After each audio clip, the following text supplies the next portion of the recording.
One of the things I wanted to just briefly go over, which I think will help everybody in understanding, is just some basic terminology. I've talked about variable resistance, so we kind of know what that is. The other thing that you have when you use Nautilus or any type of selectorized machine that's unique to a selectorized machine is what they call an axis of rotation point. And what that is the biggest question we get from new trainers or anybody who's really trying to use this equipment is, how do I position myself correctly on the piece of equipment to be effective and safe? And what you want to do is, in each machine, you'll find with Nautilus, on most Nautilus equipment, you're going to find there's either a bubble or a red tape that's on the machine that's a circle. And what that is you'll find, like on an access point is going to be the joint that's being used, such as like with a leg extension, you've got right through the knee, you would line up that little dot on the machine or the access point. Same thing with the elbow. And those are going to be easy. The shoulder when you're doing a lateral raise or you're doing an overhead press.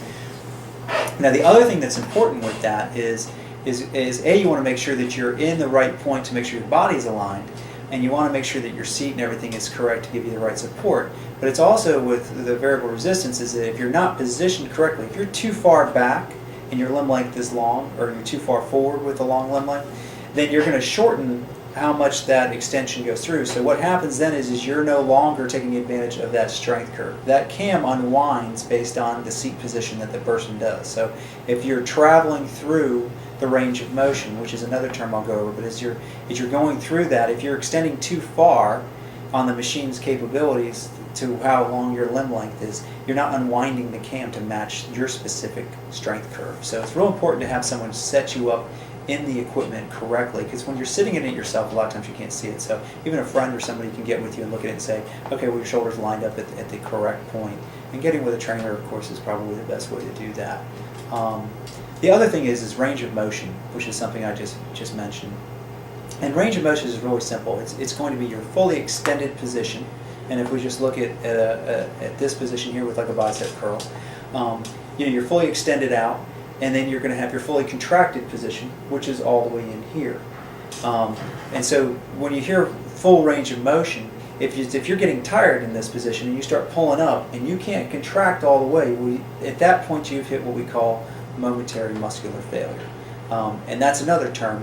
Muscular failure is going to be when you basically can't perform a full range of motion. So that's where it's good to know what both of those terms are, because when you can't reach that full range of motion, you can't contract all the way into here, and you're here, you've hit muscular failure at that point. And that's our goal. Our goal is to take a trainee as we're going through there and get them to fail. So this is one of the things that you want to do. You want to hit failure each time you go through. The other thing that you're going to hear is going to be repetitions. Now repetitions are basically from the start position all the way back through the fully contracted position, and then you're going to lower it all the way back through again. And that would be one repetition.